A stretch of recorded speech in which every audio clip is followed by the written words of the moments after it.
আরসিটিভির সংবাদে সম্প্রচারিত খবরের জের নড়েচড়ে বসলো স্থানীয় পঞ্চায়েত। শুরু হলো জঙ্গলাকীর্ণ যাত্রী প্রতীক্ষালয় সাফাইয়ের কাজ। গত বুধবার আমরা প্রথম তুলে ধরেছিলাম রায়গঞ্জের সোহারই মোড় এলাকার যাত্রী প্রতীক্ষালয়ের বেহাল অবস্থার ছবি। ঝোপঝাড় জঙ্গলে ঢেকেছিল যাত্রী প্রতীক্ষালয়টি। রাতের বেলা যেমন তেমন, দিনের বেলাতেই সেখানে দাঁড়াতেন না কেউই। বাড়ছিল সাপের উপদ্রব। পরিবর্তে যাত্রী প্রতীক্ষালয়ের পাশে ফাঁকা জায়গায় রোদ বৃষ্টির মাঝে অপেক্ষা করতে হতো যাত্রীদের। এই খবর সম্প্রচার হওয়ার পরই গ্রাম পঞ্চায়েতের পক্ষ থেকে শুরু হলো সাফাইয়ের কাজ। শনিবার স্থানীয় গ্রাম পঞ্চায়েতের পক্ষ থেকে শ্রমিক দিয়ে পুরো যাত্রী প্রতীক্ষালয়টি ঝাঁ চকচকে করে তোলা হয়, যার ফলে খুশি এলাকার মানুষ। ঝন্টু বর্মন নামে স্থানীয় এক ব্যক্তি জানিয়েছেন, দীর্ঘদিন থেকে যাত্রী প্রতীক্ষালয়টি ঝোপঝাড় জঙ্গলে ঢেকেছিল। খবরে প্রকাশিত হওয়ার পরেই এর হাল ফিরল। এর জন্য পঞ্চায়েত এবং আরসিটিভি সংবাদকে ধন্যবাদ জানিয়েছেন তিনি। যাত্রী প্রতীক্ষালয়টা তো করা হয়েছিল লোকজনের যাতায়াতের জন্যই, কিন্তু সেটা তো দীর্ঘদিন জঙ্গল অবস্থা ছিল। আপনার শুনলাম নাকি যে আপনাদের মাধ্যমে সেটা পরিষ্কার, খবরের সংখ্যাগুলো হওয়ার পরে সেটা পরিষ্কার হয়েছে এবং পঞ্চায়েত থেকে সেই কাজটা করা হয়েছে। তার জন্য আমরা পঞ্চায়েতকেও ধন্যবাদ জানাই, আপনার আরসিটিভি থেকেও ধন্যবাদ জানাই।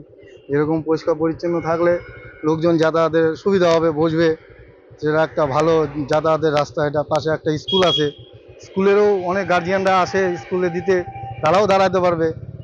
পরিমল বিশ্বাস নামের অপর এক ব্যক্তি জানিয়েছেন, এই যাত্রী প্রতীক্ষালয়টি বেহাল অবস্থায় পড়েছিল, সাপের উপদ্রব ছিল।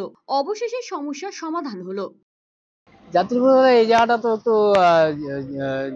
যানজট জঙ্গলে ভরা ছিল, তো এখানে সাপের আনাগোনা ছিল।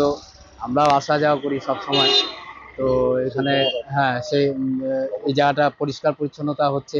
এটা এসে আপনারা যে কাজটা করাচ্ছেন, এতে খুব আমাদের উপকার হচ্ছে। আর আমাদের পঞ্চায়েতও যে এর সাথে মানে যোগদান দিয়ে কাজটা করাচ্ছে, এতে আমাদের সবারই খুব উপকার হবে আর কি।